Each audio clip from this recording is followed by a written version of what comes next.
السلام علیکم ورحمۃ اللہ وبرکاتہ۔ الحمدللہ ہمارا 10ویں پارے کا یہ تیسرا لیکچر ہے، اور اس میں ہم سورہ توبہ پڑھ رہے ہیں، اور اس میں بہت سے احکامات ہیں جو ہماری زندگی کو تبدیل کرنے والے ہیں، اور اس سے ہمیں منافقت کا جو تصور ہمارے سامنے کھل کے کلیئر ہوتا ہے وہ کسی اور صورت میں نہیں ہوتا۔ تو میں امید کرتی ہوں کہ بہنیں اس کو پوری توجہ کے ساتھ سنیں گی اور اس میں موجود احکامات پہ غور کریں گی انشاءاللہ۔ تو ہم اپنا لیکچر شروع کرتے ہیں۔ نحمده ونصلي على رسوله الكريم اما بعد فاعوذ بالله من الشيطان الرجيم بسم الله الرحمن الرحيم ربي اشرح لي صدري ويسر لي امري واحلل عقدة من لساني يفقهوا قولي واجعل لي وزيرا من اهلي رب زدني علما رب زدني علما اللهم فقهنا في الدين اللهم فقهنا في الدين اللهم إني أسألك علما نافعا عملا متقبلا ورزقا طيبا آمین ثم آمین۔ سورت میں غزوہ تبوک کے علاوہ جنگ حنین کا ذکر بھی ہے۔ نبی صلی اللہ علیہ وسلم نے مکہ فتح کرنے کے بعد 12,000 کے لشکر کے ساتھ حنین کی طرف ارادہ کیا، کیونکہ آپ کو مستقل خبریں مل رہی تھی کہ وہ مسلمانوں پہ حملہ آور ہونا چاہتے ہیں۔ لیکن اہل حنین جو تھے، حوازن اور ثقیف کے قبائل، وہ بہت ماہر تیر انداز تھے، اور انہوں نے پہلے سے اپنی جگہ متعین کر رکھی تھی اور پوری طرح تیار تھے۔ مسلمانوں کے پاس اس وقت اتنی فوج تھی جو آج سے پہلے کبھی نہیں ہوئی تھی، تو انہیں اللہ کی مدد سے زیادہ اپنی کثرت پر فخر آ گیا، یعنی اپنی کثرت پر انہیں تعجب ہوا، خوش ہو گئے۔ آج ہمیں کوئی نہیں ہرا سکتا کیونکہ ہم تعداد میں زیادہ ہیں۔ تو اللہ سبحانہ وتعالیٰ نے معاملہ برعکس کر دیا۔ اللہ اس سے پہلے بہت سے موقعوں پر تمہاری مدد کر چکا ہے، اور حنین کے دن بھی اسی نے تمہاری مدد کی تھی، جبکہ تمہیں اپنی کثرت پہ ناز تھا، مگر وہ کثرت تمہارے کسی کام نہ آئی۔ وسائل اسباب ضروری ہوتے ہیں لیکن ان پہ بھروسہ نہیں کیا جاتا، بھروسہ اللہ کی ذات پر ہوتا ہے۔ اور زمین اپنی فراخی کے باوجود تم پر تنگ ہو گئی اور تم پیٹھ دکھا کر بھاگ کھڑے ہوئے، یعنی حوازن اور ثقیف قبائل کے تیر اندازوں نے مسلمانوں پہ وہ تیر برسائے کہ مسلمان پلٹ گئے۔ ثم انزل اللہ سکینتہ علی رسولہ وعلی المؤمنین، پھر اللہ نے اپنے رسول اور مومنوں پر تسکین نازل کی، سکینت اتاری، اور ایسے لشکر اتارے جو تمہیں نظر نہیں آتے تھے، یعنی فرشتوں سے مدد کی، اور کافروں کو سزا دی، اور کافروں کا یہی بدلہ ہے۔ یہاں بھی مسلمانوں کو کثیر تعداد میں جنگی قیدی اور مال غنیمت حاصل ہوا تھا، اور یہ سب اللہ کی مدد سے ہوا۔ پھر اس کے بعد اللہ جسے چاہتا ہے توبہ کی توفیق دے دیتا ہے، اور وہ درگزر کرنے والا اور رحم کرنے والا ہے۔ یہ حنین والے طائف کے علاقے کے لوگ تھے۔ آپ کو معلوم ہے طائف والوں نے نبی صلی اللہ علیہ وسلم سے کیا معاملہ کیا تھا، لیکن جب نبی صلی اللہ علیہ وسلم نے ان کے قیدی واپس کر دیے تو وہ کثرت سے مسلمان ہو گئے۔ یہ وہی لوگ جو کل تک آپ کے دشمن تھے، اور آپ کو کہا بھی گیا کہ آپ بدلہ لے سکتے ہیں ان سے، آپ نے فرمایا شاید ان کی نسلوں میں سے کوئی مسلمان ہو جائے۔ تو آج یہ لوگ مسلمان ہو گئے، اور پھر انہی کی نسلوں میں سے محمد بن قاسم اور بہت سے لوگ نکلے جو مسلمانوں کے لیے کامیابیوں کا ذریعہ بنے۔ اے ایمان والو، مشرک ناپاک لوگ ہیں، لہٰذا اس سال کے بعد وہ مسجد حرام کے قریب بھی نہ پھٹکنے پائیں۔ اب داخلہ بند کر دیا گیا۔ یہ ساری پریویلیجز، یہ ساری پروویژنز کیوں لی جا رہی ہیں واپس؟ تاکہ انہیں احساس ہو کہ وہ غلط کر رہے ہیں اور وہ ہدایت کی طرف پلٹ آئیں۔ اور اگر تمہیں مفلسی کا ڈر ہو کہ یہ نہیں آئیں گے تو بزنس کم ہو جائے گا، تو اللہ اگر چاہے تو جلد ہی تمہیں اپنی مہربانی سے غنی کر دے گا۔ یہ نہیں ہوں گے تو اور لوگ مسلمان ہو کر حج اور عمرے کے لیے آئیں گے اور تمہارا بزنس بڑھ جائے گا۔ اور اللہ سب کچھ جاننے والا اور حکمت والا ہے۔ کبھی ایسا بھی ہوتا ہے کہ اللہ سبحانہ وتعالیٰ کے راستے میں انسان کو دنیاوی مفاد سے پیچھے ہٹنا پڑتا ہے، پھر اللہ سبحانہ وتعالیٰ جو قسمت میں لکھا ہوتا ہے وہ دے دیتا ہے، کسی اور راستے سے دے دیتا ہے۔ جو ملنا ہے وہ تو مل کے رہنا ہے، اسے نافرمانی سے حاصل نہ کرے، اسے اللہ کی اطاعت سے حاصل کریں۔ تو رزق کی تقسیم مخلوق کے ہاتھ میں نہیں ہے۔ فقر سے مت ڈرو۔ مشرکین مکہ جو تھے وہ مکہ میں غلہ لاتے تھے، تو اب ان کو وہاں آنے سے روک دیا گیا، تو مسلمانوں کو ڈر ہوا کہ اب غذائی قلت ہو جائے گی، تو کہا کہ نہیں، اللہ اپنے فضل سے غنی کرے گا۔ اور پھر وہی ہوا، سارا عرب مسلمان ہو گیا اور مکہ کی طرف ہر طرف سے غلہ آنا شروع ہو گیا۔ دولت کی ریل پیل ہو گئی. اور اہل کتاب میں سے ان لوگوں کے ساتھ جنگ کرو جو نہ اللہ پر ایمان لاتے ہیں نہ آخرت کے دن پر، نہ ان چیزوں کو حرام سمجھتے ہیں جو اللہ اور اس کے رسول نے ان پہ حرام کی ہیں، اور نہ ہی دین حق کو اپنا دین بناتے ہیں، یہاں تک کہ وہ اپنے ہاتھ سے جزیہ ادا کرے اور چھوٹے بن کر رہنا گوارا کر لے. یعنی مشرکین مکہ کے بعد اہل کتاب سے نمٹنے کی تلقین کی جا رہی، کیونکہ نبی صلی اللہ علیہ وسلم کو جزیرۃ العرب میں سب کو مسلمان کرنا تھا. یہودی کہتے ہیں عزیر اللہ کا بیٹا، اور عیسائی کہتے ہیں مسیح اللہ کا بیٹا ہے. یہ تو ان کے منہ کی باتیں ہیں.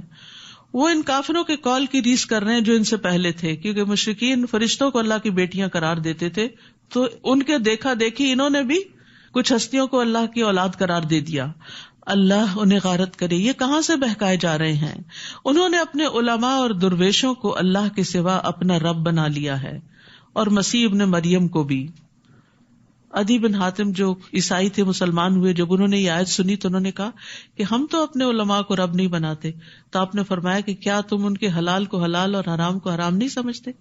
تو رب وہ ہوتا ہے جو قوانین بھی دیتا ہے. حالانکہ انہیں یہ حکم دیا گیا تھا کہ ایک اللہ کے سوا کسی کی عبادت نہ کریں، جس کے سوا کوئی الہ نہیں. اللہ تعالیٰ ان چیزوں سے پاک ہے جو وہ شریک ٹھہراتے ہیں. وہ یہ چاہتے ہیں کہ اللہ کے نور کو اپنی پھونکوں سے بجھا دیں، یعنی اپنے غلط پروپیگنڈے سے اسلام کے خلاف ایسی باتیں کرے کہ لوگ اسلام سے متنفر ہو جائیں. اگر اس پروپیگنڈے سے ہی اسلام کو ختم ہونا ہوتا تو اب تک ہو چکا ہوتا، کیونکہ ہر دور میں یہ کوششیں جاری رہی کہ ایسی ایسی تنقید کرو، ایسی ایسی غلط باتیں اسلام سے منسوب کرو کہ لوگ مسلمان نہ ہو اور جو ہیں وہ بھی اس سے پھر جائیں. لیکن اللہ کو یہ بات منظور نہیں، وہ اس پروپیگنڈے کو کامیاب نہیں ہونے دے گا. وہ اپنے نور کو پورا کر کے رہے گا، خواہ یہ بات کافروں کو کتنی ہی بری لگے. وہی تو ہے جس نے اپنے رسول کو ہدایت اور سچے دین کے ساتھ بھیجا تاکہ اس دین کو سب ادیان پر غالب کر دے، خواہ یہ بات مشرکوں کو کتنی ہی ناگوار گزرے. دین کو غالب کرنے کا مطلب کیا ہے؟ کہ کثرت سے لوگ مسلمان ہو جائیں. پھر فرمایا یا ایھا الذین آمنوا، اے لوگوں جو ایمان لائے ہو. اہل کتاب کے اکثر عالم اور درویش لوگوں کے مال ناجائز طریقوں سے کھاتے ہیں، یعنی رشوت لے کر ان کی پسند کے فتوے وغیرہ دیتے ہیں اور اللہ کے راستے سے روکتے ہیں. جو لوگ سونا اور چاندی جمع کر کے رکھتے ہیں اور اسے اللہ کی راہ میں خرچ نہیں کرتے، آپ انہیں دردناک عذاب کی خوشخبری دے دیجیے. اگرچہ آیت ایک خاص کانٹیکس میں ہے لیکن یہ پھر سب کے لیے عام ہے. تو کنز وہ مال ہوتا ہے جس کی زکوٰۃ ادا نہ کی جائے. تو یہاں ایسے سب لوگوں کو وارن کیا جا رہا ہے کہ اگر وہ مال جمع رکھتے ہیں اور اس میں سے اللہ کا حق نہیں دیتے، غریبوں کا حق نہیں دیتے، تو پھر وہ مال قیامت کے دن ان کے لیے مصیبت بن جائے گا، جس دن اس سونے اور چاندی کو جہنم کی آگ میں تپایا جائے گا. پھر اس سے ان کی پیشانیوں، پہلوؤں اور پشتوں کو داغا جائے گا. یہ زکوٰۃ نہ دینے والے کا انجام بتایا جا رہا ہے. حشر کے میدان میں یہ حشر ہوگا اس کا، اور کہا جائے گا یہ ہے وہ خزانہ جو تم نے اپنے لیے جمع کر رکھا تھا، یعنی دنیا میں اس کی زکوٰۃ نہیں نکالی، لہٰذا اب اپنی جمع شدہ دولت کا مزہ چکھو. کیا فائدہ اس مال کا جو انسان کے لیے مصیبت کا باعث بنے. اور اگر انسان اس مال کو خرچ کرتا ہے تو اللہ تعالیٰ اس کے بدلے میں اور لے آتا ہے، اس میں برکت پیدا کرتا ہے. زکوٰۃ کا لفظی معنی میں نشو نما بھی ہے، نمو بھی ہے، یعنی زکوٰۃ دینے سے مال کم نہیں ہوتا بلکہ پاک ہوتا ہے اور بڑھتا ہے. جیسے پودوں میں آپ نے دیکھا ہوگا کہ اچھے خاصے مفید پودے کے ساتھ جب بیج اگ آتی ہیں تو آپ ان کو نکال دیتے ہیں تو کیا ہوتا ہے؟ جو اصل پودا ہوتا ہے، اصل زر ہوتا ہے، وہ خوب مضبوط ہو جاتا ہے اور خوب پھل لاتا ہے. تو جس مال میں برکت ہوتی ہے اس کی خیر بہت زیادہ ہوتی ہے، اور جو لوگوں سے روک کر رکھا جائے وہ انسان کے لیے وبال جان بن جاتا ہے. تو اس لیے بہت ضروری ہے کہ انسان اپنے مال کی زکوٰۃ باقاعدہ نکالتا رہے، ورنہ دوسروں کے لیے چھوڑ گئے تو اپنے بھی کام نہ آیا اور قیامت کے دن وبال بھی بنے گا. اتنی سخت سزا کیوں دی گئی ہے؟ اصل میں انسان سب سے زیادہ مال سے محبت کرتا ہے. تو اللہ کا قاعدہ یہ ہے کہ وہ انسان کو اس کی محبوب ترین چیز سے ہی توڑتا ہے. آپ تجربہ کر کے دیکھ لیں، جس انسان سے، جس چیز سے آپ جتنی زیادہ محبت کریں گے وہ آپ کے لیے اتنا بڑا فتنہ بنے گا، وہ آپ کا دل توڑنے والا بنے گا. مال سے زیادہ محبت کریں گے تو وہ مال آپ کے لیے مصیبت کا باعث بنے گا. تو محبوب چیز کے ذریعے ہی عذاب دیا جائے گا، کیونکہ ایک آگے وہ سونا اور چاندی گرم کر کے لگایا جائے گا. تو یاد رکھیے، جو شخص کسی چیز سے محبت کرے اور اسے اللہ کی اطاعت سے آگے کر لے، یعنی مثلاً بچہ اتنا پیارا ہے کہ اس کو بہلاتے کھلاتے پلاتے اس کو سیر کراتے نمازیں چھوڑ دے انسان، تو وہی بچہ سخت نافرمان ہوگا پھر اور مصیبت کا باعث بنے گا، کیونکہ اس کو بت کی طرح پالا، اللہ کا حکم پیچھے کیا اور اسی کو ہی دیکھتے رہے. اور اسی طرح باقی چیزیں بھی. ان عدت الشہور عند اللہ 12 شہرا فی کتاب اللہ، جس طرح اللہ نے آسمانوں اور زمین کو پیدا کیا اس دن سے اللہ کے نوشتے کے مطابق اللہ کے ہاں مہینوں کی تعداد 12 ہے. یہ جو سال کے 12 مہینے ہیں یہ کسی انسان نے ڈیوائس نہیں کیا، بلکہ ڈے 1 سے ہی 12 ہیں، جب سے یہ روایت چلی آ رہی ہے، جن میں 4 مہینے حرمت والے ہیں. یہی مستقل ضابطہ ہے. لہٰذا ان مہینوں میں قتال ناحق سے اپنے اوپر ظلم نہ کرو اور مشرکوں سے سب مل کر لڑو جیسے وہ تم سے مل کر لڑتے ہیں، اور جان لو کہ اللہ متقین کے ساتھ ہے. مہینوں کو پیچھے ہٹا دینا ایک مزید کافرانہ حرکت ہے. اہل عرب کیا کرتے تھے؟ لڑائی کے بڑے دل دادا تھے. حرام مہینوں میں جنگ کرنا منع تھا، اور جب وہ حرام مہینوں میں لڑنا چاہتے تو حرام کو حلال کر لیتے اور حلال کو حرام کر لیتے. تو مہینوں کو آگے پیچھے کر دینا ایک مزید کافرانہ حرکت ہے جس سے کافر گمراہی میں پڑے رہتے ہیں. وہ ایک سال تو کسی مہینے کو حلال کر لیتے ہیں اور دوسرے سال اسی مہینے کو حرام کر دیتے ہیں تاکہ اللہ کے حرام کردہ مہینوں کی گنتی پوری کر لیں. یعنی 4 مہینے جو مقرر شدہ ہیں ان کی بجائے سال کے کوئی بھی 4 مہینے حرام بنا لیے اپنی مرضی سے. تو دین میں اس طرح کی تبدیلی کی اجازت نہیں ہوتی کہ انسان اس میں اپنی مرضی سے پسند اور خواہشات کو داخل کر کے اس کو دین کا نام دے دے. جیسے بنی اسرائیل نے ہفتے کے دن مچھلیاں پکڑ کر ہیلا سازی کی تھی، یہاں مشرکین عرب بھی یہی کر رہے تھے. اس طرح وہ اس مہینے کو حلال کر لیتے جسے اللہ نے حرام کیا تھا. ان کے لیے ان کے برے اعمال خوشنما بنا دیے گئے ہیں اور اللہ کافروں کو سیدھی راہ نہیں دکھاتا. یا ایھا الذین آمنوا، اے ایمان والو تمہیں کیا ہو گیا ہے؟ جب تمہیں کہا جائے کہ اللہ کی راہ میں جہاد کے لیے نکلو تو تم زمین کی طرف بچھ جاتے ہو. اب غزوہ تبوک کی طرف اشارہ ہے. 600 میل دور اور پھر سخت گرمی کا موسم، کھجوروں کے باغ پکے ہوئے اور سب کو نکلنے کی دعوت دی گئی. یعنی یہ فرض درجے میں حکم تھا، یعنی فرض کفایہ نہیں تھا، لازم فرض تھا. تو اب سب کے لیے نکلنے میں مشکل ہوئی. کیا تم نے آخرت کے مقابلے میں دنیا کی زندگی کو پسند کر لیا ہے؟ یعنی دنیا کی رونقیں اور دنیا کے مال اور اسباب اور گھر اور آرام اور ٹھنڈا سایہ اور پانی اور سکون، بس یہی تمہارا مقصد زندگی بن کے رہ گیا؟ اپنے آرام کو قربان نہیں کرو گے؟ حالانکہ آخرت کے مقابلے میں دنیاوی زندگی کا فائدہ بالکل تھوڑا سا ہے. یہ چند دن کی راحت اور پھر ہمیشہ کی تکلیف. تو یہاں پر مسلمانوں کو دنیا کی راحت کو آخرت کی راحت پر مقدم کرنے کی وجہ سے ڈانٹ مل رہی ہے، کیونکہ آخرت کی راحت دنیا کی مشقت کے بغیر حاصل نہیں کی جا سکتی. یاد رکھیے. اور آئندہ آ رہے ہیں دن مشقت والے، دن بھی اور راتیں بھی، کھانا اور نیند اور آرام سب کچھ قربان اللہ کی خاطر. کیا حاصل کرنے کے لیے؟ آخرت کی جنت پانے کے لیے. نبی صلی اللہ علیہ وسلم نے فرمایا، جس نے دنیا طلب کی اس نے اپنی آخرت کو نقصان پہنچایا. دنیا سے مکمل طور پر تو کنارہ کش نہیں ہونا چاہیے، لیکن جہاں دین کا بڑا فائدہ ہو وہاں سے پیچھے بھی نہیں رہنا چاہیے. یعنی بعض اوقات دونوں چیزیں ساتھ ساتھ چل رہی ہوتی. کبھی ایسا بھی ہوتا ہے کہ ایک کو کمپرومائز کرنا پڑتا ہے، دین کو پیچھے چھوڑ دیتے ہیں لوگ، دنیا آگے کر لیتے.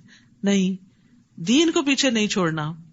جس نے دنیا طلب کی اس نے اپنی آخرت کو نقصان پہنچایا، اور جس نے آخرت کا مطالبہ کیا، آخرت کی چاہت کی، اس نے اپنی دنیا کو نقصان دیا. کہیں نہ کہیں اس کی دنیا کو نقصان ہوگا. بس تم باقی رہنے والی آخرت کی خاطر فنا ہونے والی دنیا کا نقصان ہونے دو، کوئی بات نہیں. اگر ہو بھی گیا تو آخرت میں ایک ایک چیز کا بدلہ مل جائے گا. اگر تم نہ نکلو گے تو اللہ تمہیں دردناک سزا دے گا اور تمہارے علاوہ دوسرے لوگ لے آئے گا اور تم ان کا کچھ بگاڑ نہ سکو گے. اور اللہ ہر چیز پر قادر ہے. اگر تم دین کی خدمت نہیں کرو گے تو اللہ تعالیٰ یہ کام کسی اور سے لے لے گا. یہ چیز دل کو کتنی تکلیف دیتی ہے. نہیں، اللہ تعالیٰ ہمیں آپ کے لیے اللہ تعالیٰ ہم سے کام لیں، ہماری جگہ کسی اور کو بدل کر نہ لائیں اگر تم اس نبی کی مدد نہ کرو گے. تو اس سے پہلے اللہ نے اس کی مدد کی جب کافروں نے اسے مکہ سے نکال دیا تھا. یعنی مدینہ میں اب مشکل ترین حالات تھے، جنگ تبوک جو تھی بہت بڑا امتحان تھی. تو یہاں وارننگ دی جا رہی ہے، اگر تم اس جنگ میں نہیں نکلو گے، نبی کا ساتھ نہیں دو گے، رومیوں کے مقابلے میں نہیں جاؤ گے، تو اللہ نے تو اپنے نبی کی مدد اس وقت بھی کی تھی جب کفار نے اسے مکہ سے نکال دی. ہجرت کا موقع یاد کریں، جبکہ وہ دونوں غار میں تھے. دوسرا کون تھا؟ حضرت ابو بکر، اور وہ دو میں سے دوسرا تھا، اور اپنے ساتھی سے کہہ رہا تھا غم نہ کرو، اللہ ہمارے ساتھ ہے. سبحان اللہ، دشمن سر پہ پہنچا ہوا ہے اور اتنا توکل اللہ پہ کہ فکر نہیں کرو، غم نہیں کرو. حضرت ابو بکر کا ایمان بھی بہت بڑا تھا، لیکن پھر بھی نبی صلی اللہ علیہ وسلم ان کو تسلی دے رہے ہیں کیونکہ انسان تھے نا ابو بکر. اور پھر آپ دیکھیے کہ وتواصوا بالحق وتواصوا بالصبر ہر لیول پہ کرنے کی ضرورت ہوتی. ہم بعض اوقات اپنے بزرگوں کو، بڑوں کو، علماء کو، دین کی طرف بلانے والوں کو کسی مشکل وقت میں چھوڑ دیتے، ان کو تو سب کچھ پتا ہے، یہ تو خود ہی سمجھ جائیں گے. نہیں، وہ بھی بھولنے والے ہوتے ہیں. بعض اوقات سکھانے والے، پڑھانے والے جن کو پڑھاتے وہ زیادہ یاد رکھتے ہیں، اور مشکل وقت میں ان کو سبق زیادہ یاد آتا ہے کہ ہمارے دین کا حکم کیا ہے. تو اس لیے ہمارے دین نے ایک بڑا خوبصورت اصول دے دیا ہمیں کامیاب ہونے کے لیے اور نقصان سے بچنے کے لیے، وتواصوا بالحق وتواصوا بالصبر. جب کوئی پھسلنے لگے، جب کوئی گھبرانے لگے تو اس کو تھام لو، اس کو تسلی دو. لا تحزن، ڈونٹ بی سیڈ، غم نہیں کرو، ان اللہ معنا، اللہ ہمارے ساتھ ہے. پھر اللہ تعالیٰ نے اس پر اپنی طرف سے سکون قلب نازل کیا، دل کو ٹھہرا دیا، اور ایسے لشکروں سے اس کی مدد کی جو تمہیں نظر نہیں آتے تھے. اب دوسری بار یہ بات ہو رہی ہے اللہ تعالیٰ کس طرح مدد کرتا ہے. اگر آپ اللہ کے لیے خالص ہو جائیں تو اللہ تعالیٰ خود آپ کی حفاظت کرتا ہے. اور کافروں کے بول کو سرنگوں کر دیا. وہ جو آپ کو پکڑنے پہ سارے ایکا کر چکے تھے اور مارنے پہ تلے ہوئے تھے، وہ سب ذلیل و خوار ہوئے. اور بول تو اللہ ہی کا بالا ہے، اور اللہ ہر چیز پر غالب اور حکمت والا ہے. تو اس آیت سے حضرت ابو بکر رضی اللہ عنہ کی فضیلت بھی ثابت ہوتی ہے. حضرت ابو بکر جو تھے ان کے دین پر بڑے احسانات تھے. عبداللہ بن عباس کہتے ہیں کہ رسول اللہ صلی اللہ علیہ وسلم اپنے مرض وفات میں باہر تشریف لائے، سر پہ پٹی بندھی ہوئی تھی. آپ ممبر پہ بیٹھے، اللہ کی حمد و ثنا کی اور فرمایا کوئی شخص بھی ایسا نہیں جس نے ابو بکر بن قحافہ سے زیادہ مجھ پر اپنی جان و مال کے ذریعے احسان کیا ہو. اور اگر میں کسی کو لوگوں میں سے خلیل بناتا تو ابو بکر کو بناتا، لیکن اسلام کی دوستی سب سے افضل ہے.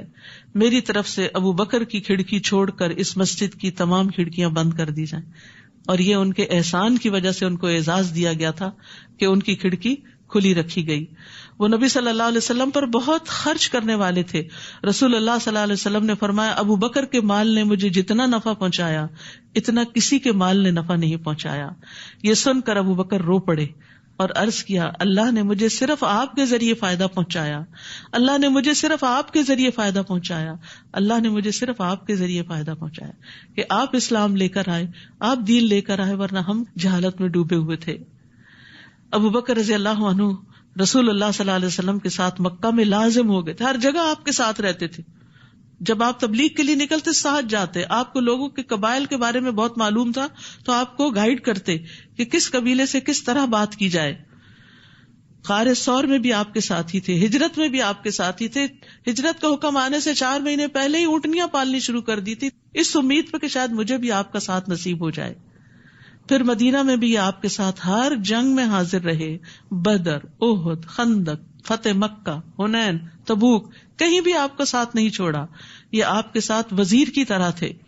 اور پھر مرنے کے بعد بھی اللہ نے ان کو آپ کا ساتھ دیا. آج ہم سب گواہ ہیں کہ حجرہ مبارک میں آپ کی قبر نبی صلی اللہ علیہ وسلم کے ساتھ ہے.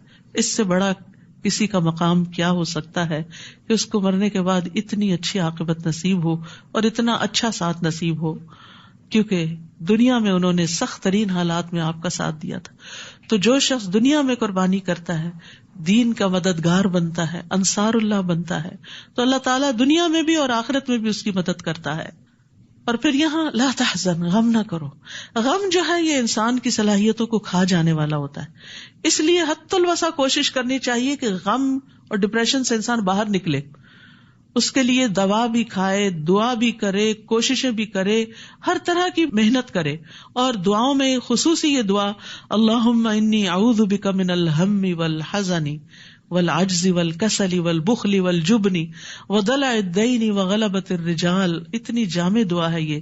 اے اللہ میں تیری پناہ مانگتا ہوں دکھ سے، غم سے، عاجزی سے، سستی سے، بخل سے، بزدلی سے، قرضداری کے بوجھ سے، اور ظالم کے اپنے اوپر غلبے سے.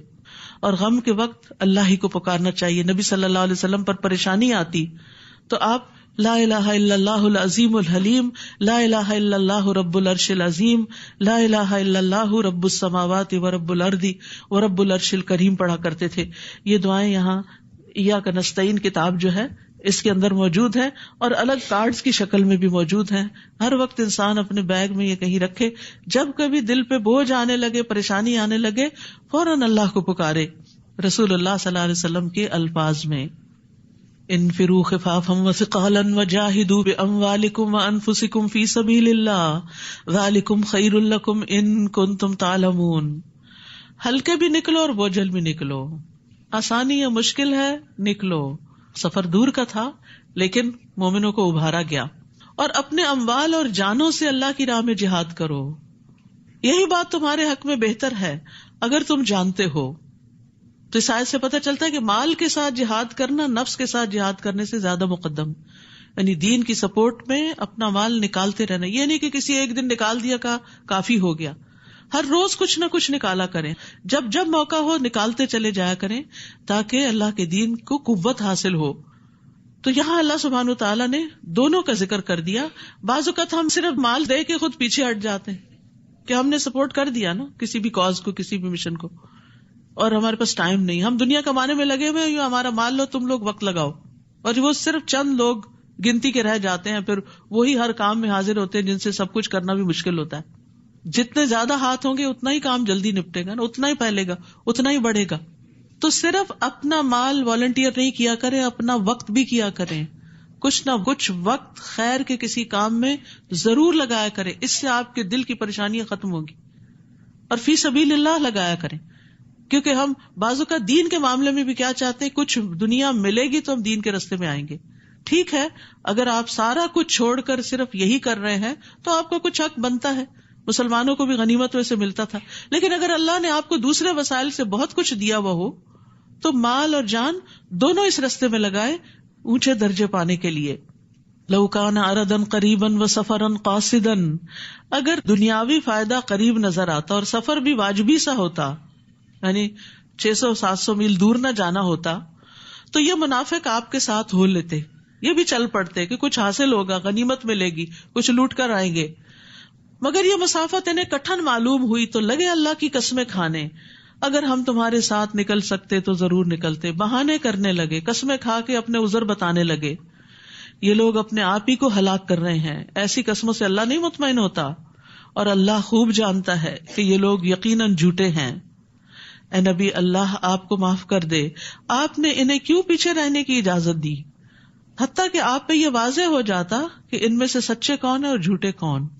کیونکہ مومن تو چاہتے نہ چاہتے تیار ہو گئے، لیکن جو منافق تھے انہوں نے کوئی نہ کوئی بہانہ کر کے چھٹی لے لی. وہ آ کر اپنا کوئی عذر بیان کرتے تو نبی صلی اللہ علیہ وسلم دوسری طرف بازو کا منہ بھی کر لیتے اور کہتے ٹھیک ہے نہیں جاؤ، تمہاری مجبوری ہے.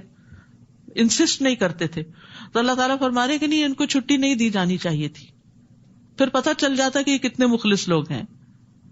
اور یہاں پر آپ دیکھیے کہ آپ کو تھوڑی سی تنبیہ کی جا رہی ہے، لیکن پہلے عفا اللہ عنہ، کتنا پیارا انداز ہے. اللہ سبحانہ وتعالیٰ نبی صلی اللہ علیہ وسلم کو کس طرح مخاطب کر کے ایک حکم دے رہے ہیں.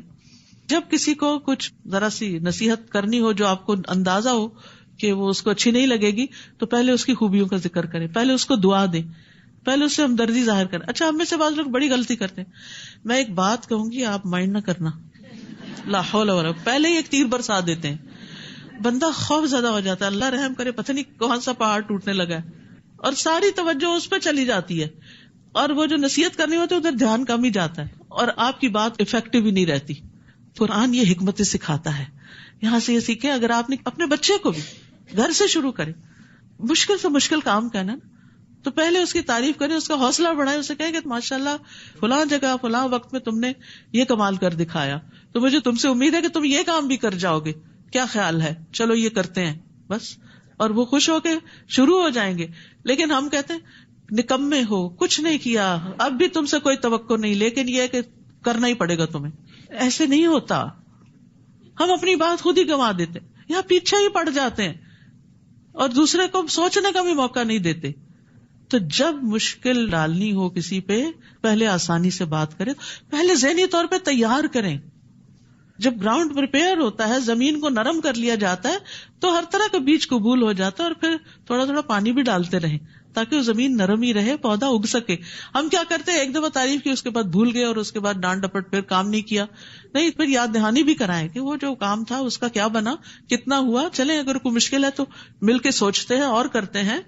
تو اس طریقے سے راہیں ہموار ہو جایا کرتی ہیں.